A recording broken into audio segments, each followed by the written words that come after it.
स्वागत है आपका यस न्यूज़ कर्नाटक एक्सप्रेस में। मैं आपके साथ सुफियान हूं। आइए आज की खबर पर नजर डालते हैं। बीजापुर जिला मुद्देबिहार तालुका में नशा मुक्त का एक बड़े ही पैमाने पे एक प्रोग्राम बनाया गया था, जिसमें मुद्देबिहार तालुका के तहसीलदार, CPI, BO, taluka health inspector, chief officer, तमाम आला अधिकारी थे मौजूद। और इसी तरह बहुत सारे स्कूल्स और कॉलेजेस से दूर दूर से पैदल आए हुए स्टूडेंट भी थे मौजूद। बीओ ऑफिसर से तो आइए जानते हम इन्हीं से इस प्रोग्राम को लेकर क्या है इनका कहना, जानते हैं। ನಿಷೇಧ ತಡೆ ದಿನಾಚರಣೆ ನಿಮಿತ್ತ ಹಮ್ಮಿಕೊಂಡಂತಹ ಈ ಕಾರ್ಯಕ್ರಮದ ಅಧ್ಯಕ್ಷ ಸ್ಥಾನ ವಹಿಸಿರುವಂತಹ ಮುದ್ದೇಬಿಹಾಳ ತಾಲೂಕಿನ ತಹಸೀಲ್ದಾರ್ ಅವರೇ, ಉಳಿದಂತೆ ವೇದಿಕೆ ಮೇಲೆ ಉಪಸ್ಥಿತರಿರುವಂತಹ ಎಲ್ಲ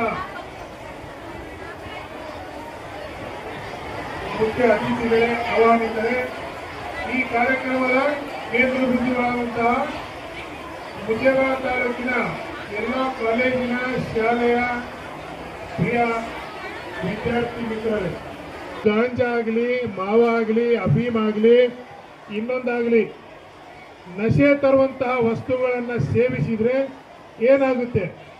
ಮೊಟ್ಟ ಮೊದಲನೇದು ನಿಮ್ಮ ಶಿಕ್ಷಣಕ್ಕೆ ಕುಂಠಿತ ಆಗ್ತದೆ. ಎರಡನೇದು ಅತಿ ಮಹತ್ವವಾದದ್ದು ನಿಮ್ಮ ಆರೋಗ್ಯ ಚೆನ್ನಾಗಿದ್ರೆ ಏನಾದರೂ ಸಾಧಿಸಲಿಕ್ಕೆ ಸಾಧ್ಯ. ಹಾಗಾಗಿ ನೀವು ಯಾರೂ ಸಹ ಮಾದಕ ವಸ್ತುಗಳ ಕಡೆ ಗಮನ ಕೊಡದೆ ಅದನ್ನು ನೋಡ್ಲಿಕ್ಕೂ ಸಹ ಹೋಗ್ಬೇಡಿ, ಅದು ಹೆಂಗಿದೆ ಅಂತ. ಅದರಿಂದ ನೀವು ಫಸ್ಟ್ ಸೇವನೆ ಮಾಡಿದ್ರೆ ಮಾನಸಿಕವಾಗಿ ಬಲಹೀನರಾಗ್ತೀರಿ, ಅಸ್ವಸ್ಥರಾಗ್ತೀರಿ. ನಂತರ ನಿಮ್ಮ ಮನೆತನಕ್ಕೆ, ನಿಮ್ಮ ಸಮಾಜಕ್ಕೆ, ಇಡೀ ದೇಶಕ್ಕೆ ಕೆಟ್ಟ ಹೆಸರು ಬರುತ್ತೆ, ನಿಮ್ಮ ಆರೋಗ್ಯಕ್ಕೆ ಕೆಟ್ಟ ದುಷ್ಪರಿಣಾಮ ಬೀರ್ತದೆ. ಇತ್ತೀಚೆಗೆ ನೀವು ಮೊಬೈಲ್ ಅನ್ನು ಬಳಸಬೇಡ್ರಿ ಅಂತ ಸನ್ಮಾನ್ಯ ವೈದ್ಯರು ಹೇಳಿದ್ರು. 12th ಸ್ಟ್ಯಾಂಡರ್ಡ್ ಮುಗಿಯವರೆಗೆ ಮೊಬೈಲ್ ಬಳಸಬಾರ್ದು. ಆದ್ರೆ ನೀವೆಲ್ಲ ನನ್ನ ಎದುರಿಗೆ ಮೊಬೈಲ್ ಪ್ರದರ್ಶನ ಮಾಡ್ತಾ ಇದ್ದೀರಿ ಅನೇಕ ಜನ.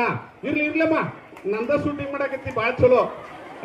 ನೋಡಿ ಎಂಥ ಪರಿಸ್ಥಿತಿ ಅದಂತ ಹೇಳಿದ್ರೆ, ಈ ಮೊಬೈಲ್ಗಳಲ್ಲಿ ಇತ್ತೀಚೆಗೆ ರೀಲ್ಸ್ ಬರ್ತಾವಲ್ಲ, ಇತ್ತೀಚೆಗೆ ಆರ್ಕೆಸ್ಟ್ರಾಗಳು ವಿಜೃಂಭಿಸ್ತಾವಲ್ಲ, ಇತ್ತೀಚೆಗೆ ಕಲೆಯ ಗಂಧವೇ ಗೊತ್ತಿಲ್ಲದೆ ಇರ್ತಕ್ಕಂಥವ್ರು ಕಲಾಕಾರಂತ ವಿಜೃಂಭಿಸ್ತಾರಲ್ಲ, ಅವರೆಲ್ಲ ಅವ್ರು ಮಾಡ್ತಾ ಇರ್ತಕ್ಕಂಥ ರೀಲ್ಸ್ ನಲ್ಲಿ ಸೆರೆ ಕುಡಿಯೋದು ಒಂದು ಸ್ಟೇಟಸ್ ಅನ್ನುವಂತ ರೀತಿಯಲ್ಲಿ ಸಂದೇಶವನ್ನು ಬಿತ್ತರಿಸ್ತಾರೆ.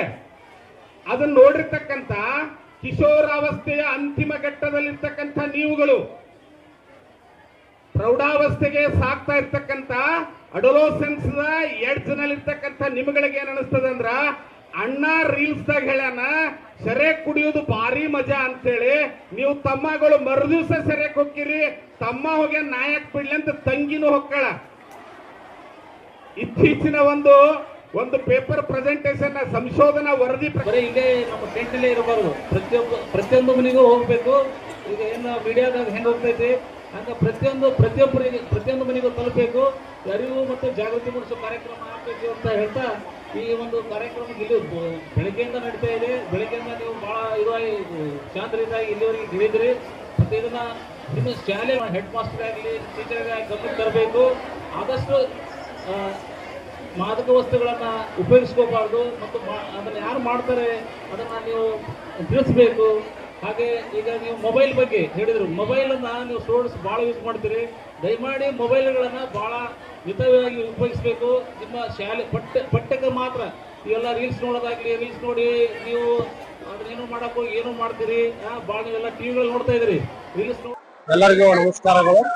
ಇವತ್ತು ಬಿಜಾಪುರ ಜಿಲ್ಲಾ ಪೊಲೀಸ್, ಬಸವನವಾಡಿ ಪೊಲೀಸ್ ಇಲಾಖೆ, ಮುದ್ದೇಬಿಹಾಳ ತಾಲೂಕಾ ಆಡಳಿತ, ಶಾಲಾ ಶಿಕ್ಷಣ ಮತ್ತು ಸಾಕ್ಷರತಾ ಇಲಾಖೆ ವತಿಯಿಂದ ಅಂತಾರಾಷ್ಟ್ರೀಯ ಮಾದಕ ದ್ರವ್ಯಗಳ ವಿರೋಧಿ ದಿನಾಚರಣೆಯನ್ನ ಆಚರಣೆ ಮಾಡಿದ್ದೇವೆ. ಇವತ್ತು ನಮ್ಮ ಮುದ್ದೇಬಿಹಾಳ ಕ್ಲಸ್ಟರ್ನ 8, 9, 10ನೇ ತರಗತಿಯ ಸರ್ಕಾರಿ ಅನುದಾನಿತ ಅನುದಾನ ರಹಿತ ಶಾಲೆಯ ಎಲ್ಲ ವಿದ್ಯಾರ್ಥಿಗಳೊಂದಿಗೆ ತಹಶೀಲ್ದಾರ್ ಆದೇಶದಂತೆ, ಸಿಪಿಆರ್ ಅವರ ಆದೇಶದಂತೆ ನಾವು ಬೆಳಗ್ಗೆ ತಹಶೀಲ್ದಾರ್ ಕಾರ್ಯಾಲಯದಿಂದ ಜಾಗೃತಿ ಜಾಥಾವನ್ನ, ವಿಶ್ವ ಮಾದಕ ದ್ರವ್ಯ ಮತ್ತು ಸಾರಾಯಿ ಮುಕ್ತ, ತಂಬಾಕು ಗುಟ್ಕಾ ಮುಕ್ತ ಕಾರ್ಯಕ್ರಮವನ್ನ, ಜಾಥಾ ಕಾರ್ಯಕ್ರಮ ತಹಶೀಲ್ದಾರ್ ಕಚೇರಿಯಿಂದ ಸಾವಿರ ವಿದ್ಯಾರ್ಥಿಗಳು PU ಕಾಲೇಜ್ ವಿದ್ಯಾರ್ಥಿಗಳು ಎಲ್ಲರೂ ಸೇರ್ಕೊಂಡು ಎಲ್ಲಾ ತಾಲೂಕು ಆಡಳಿತದ ಅಧಿಕಾರಿಗಳು ಸೇರ್ಕೊಂಡು ಘೋಷಣೆಯನ್ನು ಕೂಗ್ತಾ ವಿಶ್ವ ಮಾದಕ ದ್ರವ್ಯಗಳ ವಿರೋಧಿ ದಿನಾಚರಣೆ ಘೋಷಣೆಯನ್ನು ಕೂಗ್ತಾ ನಾವ್ ಇಡೀ ಮುದ್ದೇಬಿಹಾಳ ಪಟ್ಟಣ ತುಂಬಾ ಎಲ್ಲ ಜಾಗೃತಿ ಜಾಥಾ ಮಾಡಿ ಇಲ್ಲಿ ಅವರಿಗೆ ವಿದ್ಯಾರ್ಥಿಗಳು ಎಲ್ಲರಿಗೂ ಟಿಫಿನ್ ನೀರಿನ ವ್ಯವಸ್ಥೆ ಮಾಡಿ ಸುಮಾರು 1,500 ವಿದ್ಯಾರ್ಥಿಗಳಿಂದ ಈ ಕಾರ್ಯಕ್ರಮ ಮಾಡಲಾಯಿತು. ಈ ಕಾರ್ಯಕ್ರಮ ಬಹಳ ಫಲಪ್ರದವಾಗಿದೆ, ಬಹಳ ಉಪಯುಕ್ತವಾಗಿದೆ. ಜೊತೆಗೆ ವಿದ್ಯಾರ್ಥಿಗಳಿಗೆ ಅವರು ಯಾವುದೇ ದುಶ್ಚಟಗಳನ್ನ ಮಾಡೋದಿಲ್ಲ, ಆದ್ರೂ ಅಲ್ಲಲ್ಲೇ ಯಾರಾದರೂ ಹಿರಿಯ ವಿದ್ಯಾರ್ಥಿಗಳಿಂದ ಸ್ನೇಹಿತರಿಂದ ತಿಳ್ಕೊಂಡು ತಾವು ಆ ಚಟಕ್ಕ ಸ್ವಲ್ಪ ದಾಸ ಆಗ್ತಕ್ಕಂಥ ಸಾಧ್ಯತೆ ಇದೆ. ಅದ್ರ ಜೊತೆಗಿನ ಹಿರಿಯರು, ಯುವಕರು, ದೊಡ್ಡವರು, ತಂದೆ ತಾಯಿಗಳು ಮಾಡುವ ತಂಬಾಕು ಹಾಗೂ ಮಾದಕ ದ್ರವ್ಯ, ಸಿಗರೇಟ್ ಸೇದನೆ, ಮಾವ ಗುಟ್ಕಾ, ಸಾರಾಯಿ ಸೇದುವುದರಿಂದ ಅಲ್ಲಿ ಮಾಡ್ತಕ್ಕಂಥ ಮಕ್ಕಳಿಗೆ ಅದರ ದುಷ್ಪರಿಣಾಮ ಆಗ್ತದೆ. ಮಕ್ಕಳು ಅವ್ರು ಚಟ ಮಾಡದೇ ಇದ್ರು ಬಲಿಪಶು ಆಗ್ತಾ ಇದ್ದಾರೆ, ಬಾಲ್ಯದಲ್ಲೇನೆ ಕ್ಯಾನ್ಸರ್ಗೆ ತುತ್ತಾಗ್ತಾ ಇದ್ದಾರೆ. ಮುಂದೆ ಅರಳಿ ಜೀವನ ಮಾಡ್ತಕ್ಕಂಥ ತಂದೆ ತಾಯಿಗಳು ಮಾಡಿದ ತಪ್ಪಿಗೆ, ಯುವಕರು ಮಾಡಿದ ತಪ್ಪಿಗೆ ಈ ಮುಂದೆ ಭಾವಿ ಜನಿಸ್ತಕ್ಕಂಥ ವಿದ್ಯಾರ್ಥಿಗಳು ಅದಕ್ಕೆ ಬಲಿಯಾಗಿ ಅವರು ಸಮಾಜಕ್ಕೆ ಒಂದು ತಮ್ಮ ಬಾಲ್ಯವನ್ನು ಬೇಗನೆ ಮುಗಿಸಿ, ಜೊತೆಗೆ ಅದು ಏನು ಮಾರಕ ಕ್ಯಾನ್ಸರ್ಗೆ ತುತ್ತಾಗಿ ಫಿಸಿಯೋಥೆರಪಿ, ಕ್ಯಾನ್ಸರ್ ಥೆರಪಿಯನ್ನ ಮಾಡಿಕೊಂಡು ರೋಗ ರುಜಿನಗಳಿಗೆ ತುತ್ತಾಗ್ತಾ ಇದ್ದಾರೆ. ಅದಕ್ಕೆ ಸದೃಢ ಸಮಾಜಕ್ಕೆ ಸದೃಢ ಯುವಕರು ಬೇಕು, ಉತ್ತಮ ದೇಹದಲ್ಲಿ ಉತ್ತಮ ಮನಸ್ಸು ಬೇಕು.